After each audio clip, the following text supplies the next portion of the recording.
A conversar en este momento, ya está en comunicación telefónica el viceministro de Defensa del Consumidor, Jorge Silva. Viceministro, le agradezco mucho por este tiempo, en un momento en el que parecen haberse acumulado los temas que tienen que ver con su viceministerio. Y bueno, para arrancar debemos hablar de lo que pasó ayer en Sucre y esta determinación de ir un paro de 24 horas el próximo 10 de febrero.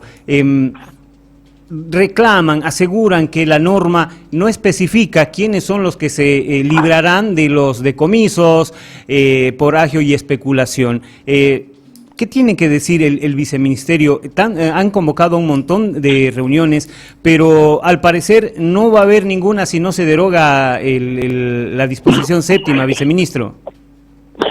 Buenos días, César, agradecerte por el contacto y saludar con el mayor respeto siempre a toda la audiencia que sigue el programa. Bueno, primero que no es cierto de que no hayan habido reuniones, incluso con la Cámara Nacional de Industria en un momento, con todo el directorio.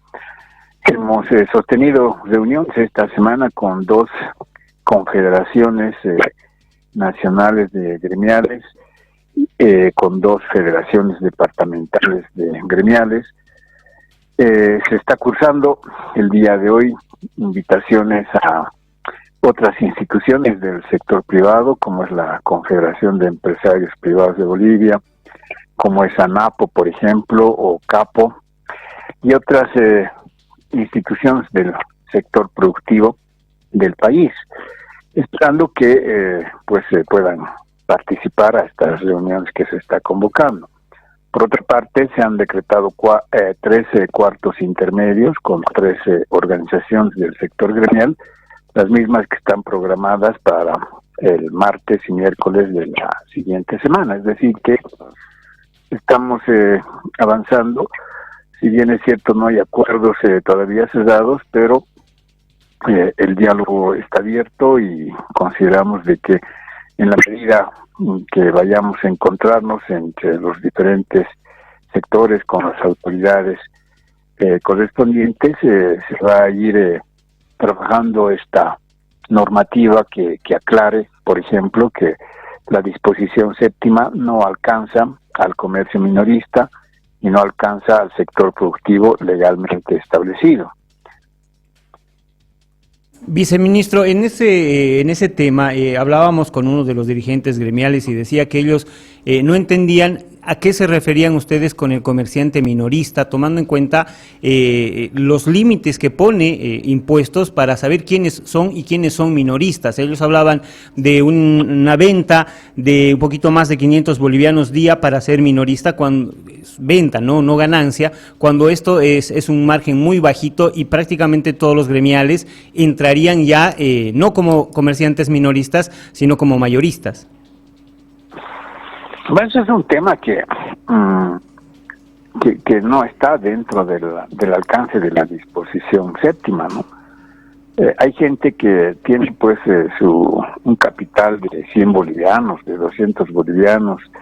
La mayoría no pasa su capital de 1.000 bolivianos, 2.000, 5.000, 10.000 bolivianos. Es gente que trabaja 12, 14, 16, 20 horas y sus ingresos en algunos casos es de 20 bolivianos, en otros casos de 100 bolivianos, 50 bolivianos. Es un sector que está afiliado pues precisamente a las federaciones de gremiales y a sus entes matrices como confederación de gremiales. Sí, ellos tienen registrados a todo este sector que se denomina comercio minorista y que los mismos están clasificados en diferentes rubros y además tienen sus propios estatutos que los protegen, pero no deberían estar ellos indistintamente de que cuánto es su capital o cuánto venden diario, no deberían estar preocupados porque esta disposición séptima no va al sector productivo, hablando de pequeños productores, de medianos productores, de empresarios industriales, ¿no? Hablando de categorías. pero tampoco va al comercio minorista, donde entendemos que la gente que está afiliada en este sector a través de sus entes matrices es gente que se vende productos, ¿no? Y cuyos ingresos son mínimos. Estamos hablando de gente que se dedica no al comercio minorista ni al comercio mayorista. Estamos hablando de delincuentes, de organizaciones criminales que invierten millones de bolivianos para almacenar miles de quintales de arroz, miles de quintales de azúcar, fideo, miles de maples de huevo, miles de litros de aceite, no para vender en el mercado interno, como lo hacen los comerciantes minoristas, los pequeños, medianos empresarios o la industria. Estas personas delincuentes almacenan estos productos para cometer el delito del contrabando. Por lo tanto, la disposición séptima va orientada a realizar controles y fiscalización a ese tipo de actividades comerciales que derivan en un delito que es el contrabando. Entonces ahí se habla de la confiscación, del comiso de esos productos que están siendo almacenados, te reitero, no para vender en los mercados de La Paz, de Santa Cruz, de Cochabamba, ni en los supermercados. Están siendo almacenados para sacar vía contrabando. Hemos encontrado inmuebles llenos de productos, miles de quintales de los alimentos esenciales de la canasta familiar, que no es propietario un comerciante, un gremialista, un productor, un microempresario, un mediano empresario o un industrial. Son delincuentes, son contrabandistas, ¿no? Por lo tanto, no entendemos por qué se oponen a esta disposición séptima estas personas que se han reunido el día de ayer en Sucre, ¿no? Porque no va orientado a ellos, más bien trata esta norma de que en su reglamentación le brinde seguridad jurídica al sector productivo y combata a esa actividad ilícita que es el contrabando, que está afectando la economía del país y está afectando el bolsillo de la población. O sea, nadie habla de la población, nadie piensa en la población. Todos velan sus intereses, ¿no? Y está bien, pero no va a afectar sus intereses esta disposición séptima, así que deberían estar, pues, ellos más bien apoyando y ser parte en la elaboración del reglamento para que juntos podamos combatir esta actividad del contrabando a la inversa que afecta a la economía de la población. Es uno de los factores principales que afecta a la oferta y afecta el precio de los productos. Tal es el caso del aceite, por ejemplo. Cuando nos reunimos, César, con la industria oleaginosa, con los fabricantes de aceite, porque no había aceite en el mercado, y dijimos, ¿qué pasa? ¿Por qué no están produciendo? Y nos dice, estamos produciendo normal, hemos tenido interrupción por el bloqueo de caminos, pero ahora estamos produciendo normal y estamos despachando normal. ¿Y por qué no hay en el mercado? Eso no nos pregunten a nosotros. No, nos respondían. Eso es una tarea del gobierno, porque se están sacando el aceite al Perú. ¿Quiénes? No son los comerciantes minoristas, no son los mayoristas, es gente que se dedica a esa actividad, son contrabandistas. Ayer tuve una reunión con los trabajadores en carne, que me dicen, la carne, viceministro, está subiendo todos los días 1 peso, 2 pesos, antes subía 10 centavos, 20 centavos, ahora ya sube de peso en peso. Y los ganaderos del Beni están incrementando su precio y están esperando que entre el contrabandista brasilero, peruano o argentino, quienes pagan el kilo gancho y el kilo en pie, más que lo que nosotros ofrecemos, mientras nosotros los bolivianos estamos pugnando para pagar 17, 18, viene el contrabandista peruano y ofrece 20, 21, 22 bolivianos y el kilo gancho está en 42 bolivianos, 40 bolivianos. ¿Y cuánto le llega al consumidor? 70, 80 bolivianos el kilo. ¿Quién dice algo sobre este tema? ¿No? Entonces, nosotros como gobierno tenemos que tomar las acciones para proteger la economía del país y proteger la economía de los consumidores y no afectar al sector productivo ni al comercio minorista, a los gremialistas. Entonces quieren definir o quieren discutir definiciones de qué es comerciante minorista, qué es comerciante mayorista. Vengan al diálogo. Ahí vamos a discutir estos temas, vamos a definir las categorías y vamos a blindarles de seguridad jurídica para que todo el sector productivo y del comercio legalmente establecido, indistintamente si es un comerciante minorista o es un industrial, tenga la protección del Estado, ¿no? Porque son actividades lícitas y juntos luchemos contra la actividad ilícita que es el contrabando, que ese es el objeto y el alcance de esta disposición séptima. Viceministro, otro de los argumentos tiene que ver con el hecho de que la disposición séptima es muy global y no especifica quiénes son los que en este caso especulan con estos productos. Y se toman de este argumento para decir además que luego este puede ser un instrumento para la extorsión de los comerciantes y de los productores.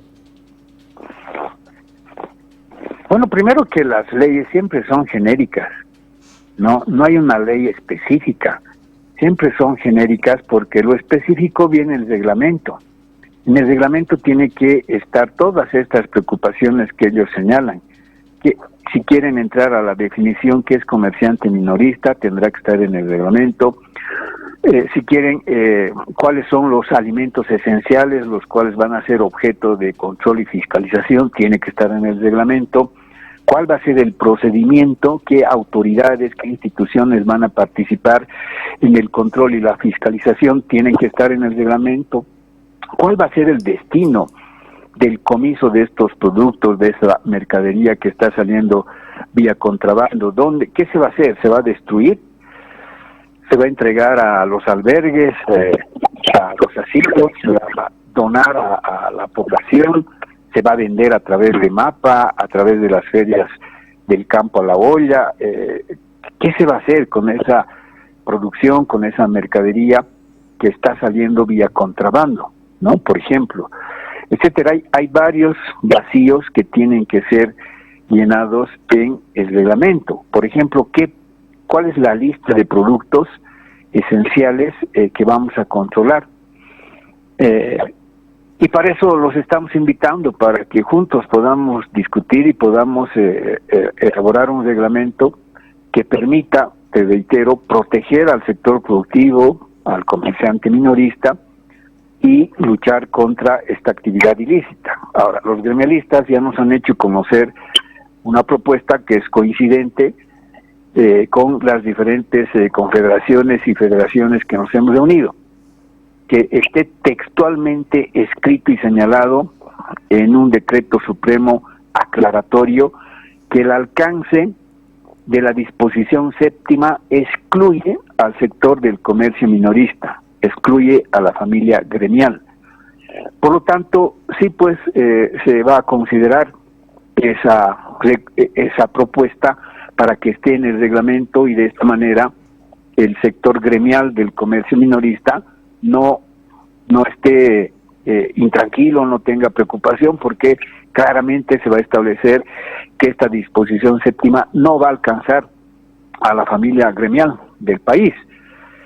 Hubiera sido importante escuchar cuáles son las sugerencias, las propuestas del sector productivo, pero lamentablemente no quieren venir al diálogo. No sabemos si porque no tienen argumentos sólidos y técnicos para sustentar sus preocupaciones o porque sencillamente están haciendo pues una actividad meramente política, porque casualmente muchos de los actores que se han reunido ayer en Sucre es gente empresarial, política, opositora al gobierno, gente que ha estado comprometida con la crisis alimentaria del 2008-2009 y algunos incluso han sido parte del golpe de Estado del gobierno de la señora Áñez, ¿no? Entonces, no nos extraña pues esa actitud ahora que están asumiendo de querer convocar a otros actores que no tienen nada que ver con el tema para crear este comité interinstitucional y amenazar nuevamente con convulsionar al país con paros, bloqueos, marchas, no sé qué es lo que están pensando hacer, cuando todo eso va a afectar la economía de ellos mismos, ¿no? Y va a afectar la economía de la población boliviana. Viceministro, en el tema del contrabando es un tema que está golpeando muy duro en este momento, tomando en cuenta los cambios que han habido en la frontera, especialmente con Argentina, ahora hay el contrabando a la inversa. ¿No amerita que se haga una normativa especial, aparte de del presupuesto general del Estado, para poder de alguna manera blindar la producción y que todos estén tranquilos y contentos? ¿No amerita una norma específica? Sí, César, es importante, pero eso pasa por la Asamblea Legislativa, es decir, eso no puede estar en un decreto supremo, sino, como tú dices, una normativa, que es una ley donde seguramente habrá derechos y obligaciones. Entonces, los derechos y las obligaciones no pueden estar en un decreto supremo, sino tiene que estar en una ley.